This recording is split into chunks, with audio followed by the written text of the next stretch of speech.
Hello, this is Ginny Brant with Unleash Your God-Given Healing with Lifestyle Changes. Today we're going to look at how to make a chicken and broccoli casserole. So delicious that used to not be healthy, but we're going to make it healthy and nutritious by changing the ingredients. Let's face it, it's hard to change your lifestyle, especially in the area of diet and nutrition. We become attached to recipes we have eaten for years. But I want to prove something to you today, that you can take your favorite recipes and literally transform them into healthier recipes. And I'm going to show you how to do that today. You see, for years, my husband and sons and I loved my famous broccoli chicken casserole made with Bisquick. But after making changes with my diet after my cancer diagnosis, this much loved recipe went right out the door. Many people react to the highly processed flours used today and sold in our stores today, and I am one of those people. Then one day it dawned on me. If I can make the same casserole and use freshly milled flour and change the other ingredients to be healthier, less toxic choices, I might be able to literally resurrect this family favorite casserole. So several weeks ago, I did just that and it worked. So let's start with the Bisquick topping. Now, I no longer use products such as Bisquick or any store-bought flour, but I found a recipe for making Bisquick with freshly milled flour. You see, this was the key to making this recipe work. And here are the ingredients that I used in the recipe. All right, let's start with, this is my stash of the soft, white, whole wheat flour. And really, it's the whole wheat seeds. And what I do is I literally take it right over here and I grind it into freshly milled flour. Okay? So you just simply take the whole grain product and grind it yourself fresh so that it does retain 40 out of 44 nutrients that your body needs in order to get all the nutrients and nourish your body. Now, I've covered this in a video, why I now freshly mill my grains, and this video will be referenced in the show notes below. So let's look at the ingredients. Again, I start with the soft white wheat, okay? And then I'm using, instead of the old baking powder with aluminum, I'm using Bob's Red Mill baking powder with no aluminum. I've switched my salt, because salt can have a lot of microplastics in it, to Redmond's real salt. And then my butter for this topping to organic butter. So these are the ingredients for the topping. Now let's look at the other casserole ingredients. Remember, this was a key to making this recipe work. There is the broccoli. This is 2 pounds of broccoli florets. And this is organic, and I got this at Publix. And again, it's organic, which is great. You know, broccoli doesn't have to be organic. It's better that it be organic, but it doesn't have a high pesticide residue. But here's that. And then I switched over to the regular can of cream of chicken soup to this by Pacific Foods organic cream of chicken. It's organic, as you can see. It is doesn't have a can that's lined with BPA. And these have just been lifesavers. I use these in a lot of recipes now. So that's a big switcheroo that you can use. And then you can use milk, organic milk, or you could use coconut milk. I'm going to use coconut milk with this recipe.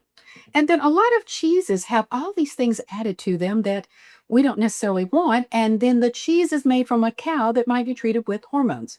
So this cheese, I buy at Whole Foods. And this is 4 cups in a bag for like $5.99. But here's the deal. Again, no hormones, okay? And no other additives or fillers or wood chips or whatever you've heard can sometimes be in these. So this is a much better product. And this is what I'll use for my cheese.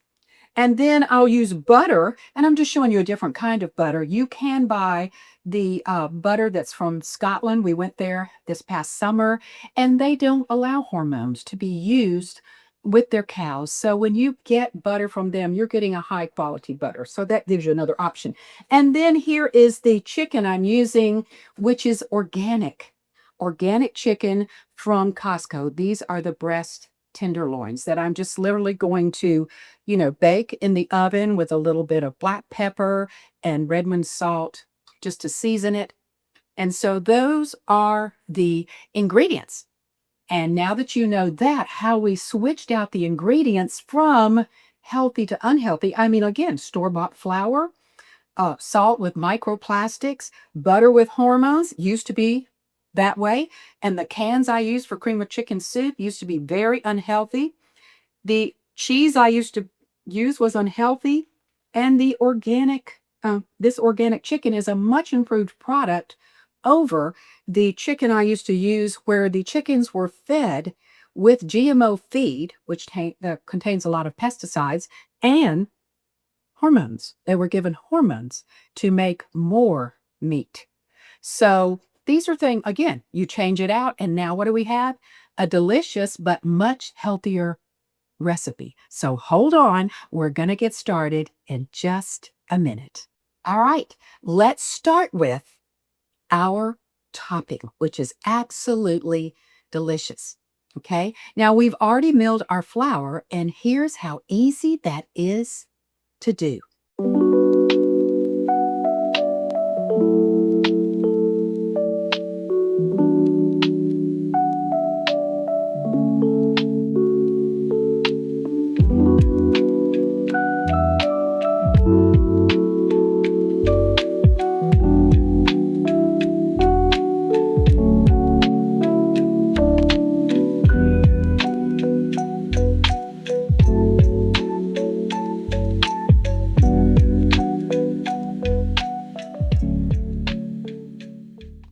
Now that you've got the flour, here we go. We've got 2 cups of freshly milled flour. We simply put them in our Cuisinart or food processor. And then we add baking powder, aluminum-free, 1, 2, and 3. All right. It also calls for a half a teaspoon of the Redmond salt.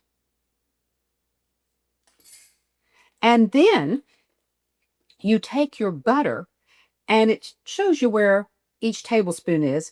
2 tablespoons of butter. Now, this butter has been frozen just for this way of cooking in the Cuisinart to grind it up like a pastry grinder. You could do it with a pastry grinder, but I'm going to do it in here.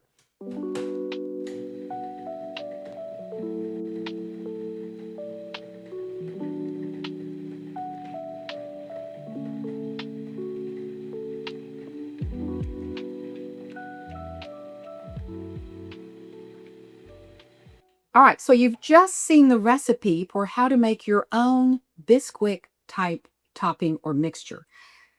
Now, what we're going to do is, this is an entire stick of butter here that I cut up into pieces. Again, this is frozen butter because it's going to cut better in the Cuisinart when I do that.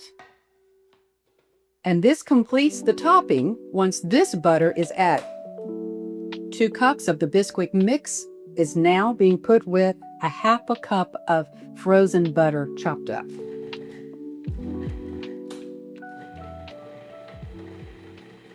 All right, now we are ready to put the casserole together. So stick with me. All right, I'm going to take these broccoli florets, these organic broccoli florets, and this is a 2-pound bag, but I'm going to put about 20 ounces in the bottom of this casserole dish, and that certainly isn't hard at all. All right. Now I'm going to take my can. I have 2 cans. I've already put one in here. 2 cans of the cream of chicken soup made by Pacific Foods that's organic with no BPA in the can. And I'm going to mix it up with a 1/2 cup of the coconut milk.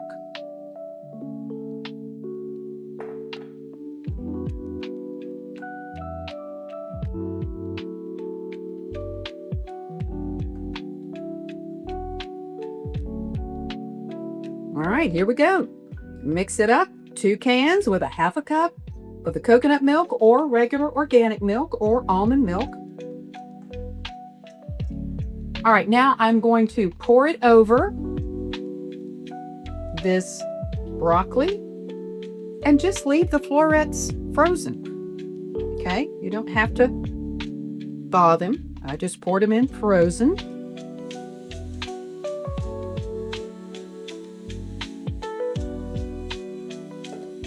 All right, spread it out over the top evenly. All right, next thing on the list is the chicken.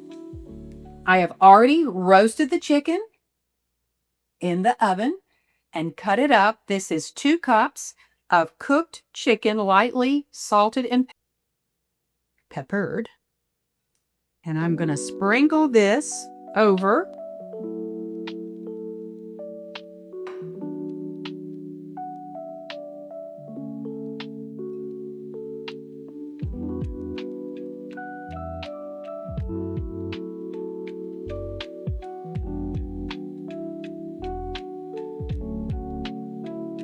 All right. Now, the next thing on the list is 2 cups. This is a 4-cup bag, but I'm going to put 2 cups of here over this topping. You can tell I'm a lazy cook and I don't always measure exactly. My husband thinks that's hysterical because his mother was perfect about every little thing. All right, there we go. And now for the topping. Here we go. We've made it. And now we're going to sprinkle that on the top of this casserole dish. And this is what's going to rise up on top and give it that crunchy, buttery, delicious, absolutely delicious flavor. All right. So here is our casserole. And trust me, it's absolutely delicious. But I want you to know, again, I'm going to admit that I'm a lazy cook. I don't, try to hide that. I don't spend all day in the kitchen. This is a quick recipe in a lot of ways. Even grinding the flour is quick and easy to clean up. But this is what I'm going to do. This is actually going in the freezer with my Pyrex ware. This will go in the freezer. I'll mark the date on it, put what it is on it. And this is when my family comes into town in a few weeks. My boys will have their favorite casserole, and I won't spend a lot of time in the kitchen because it'll already be done. It'll just be thawed, and I'll bake it. Okay, so this goes in the freezer. While I'm at it and everything's dirty, I'm going to make this to take on vacation because in about 6 weeks, our family's going to the beach. Now, I don't always use tin pans like this, I'll be honest with you, but when I travel, I don't take the glass always with me. It's too difficult. And if I travel on an airplane with a cooler, I'm going to use these tin pans, which I don't advocate using on a regular basis because of the aluminum. But I will literally fill this to the brim for us to take down to the beach. And then I'm not cooking the whole time I'm at the beach, but I made this from scratch. And then this one is what we're going to have tonight. I bake in these dishes and then can share the leftovers the next day with these tops. So I will end up, actually, I have one more pan. I've made enough today to make 3 recipes, one in the blue, one in the tin, and this makes 1 casserole. This is frozen for my bachelor son, okay? I freeze food for him, and this is what my husband and I are going to eat for the next few days. So I hope that helps, and I'll show you what the casserole looks like when it comes out of the oven. All right, everyone, what you've been waiting for. Now, this is the smaller casserole, not the 2-quart that you saw me make in front of you. This is the smaller one I told you my husband and I were eating tonight. This casserole baked in the oven at 400 degrees for 40 minutes and then 5 minutes to brown on the top. If you can see that nice browning on the top. All right, so voila. Here it is. Now, the other casserole would cook normally for about 50 minutes and maybe 10 minutes to brown on the top. But when you're browning on the top on broil, you need to watch it carefully because with this recipe, you can actually burn the top if you go do something else and try to come back. So be cautious about that. Now, the other ones that I've already put in the freezer, I have not baked yet. I will bake those on the day that I'm going to serve them. So I've got one casserole for the beach, a huge one. I've got one for some of the family when they come in a few weeks. And then I've got this one for my husband tonight. And of course, a little one for my bachelor son. So I cooked basically 3 good-sized casseroles today. 2, 3 that I actually store and freeze, and then 1, and this will last my husband and I 2 to 3 nights, and I'll put it with some shoe-ped white organic corn, and you've got a complete meal. So I hope that this has been, great information for you. I hope that you'll look at your recipes that your family loves, and maybe you're on a journey like my husband and I are, where you want to change and make your food healthier. Well, this is one of the things you can do. Start going through your family favorite recipes and looking how you can change the recipe to make each one healthier. Don't throw the baby out with the bathwater, in other words. Your family loves these recipes because they've been served for so many years, and sometimes these recipes have been passed down from grandmother to mother to granddaughter, and let's just see if we can make them healthier. Okay? So, until next time, here's to your good health. And by the way, this recipe will be in the show notes below. And may God bless.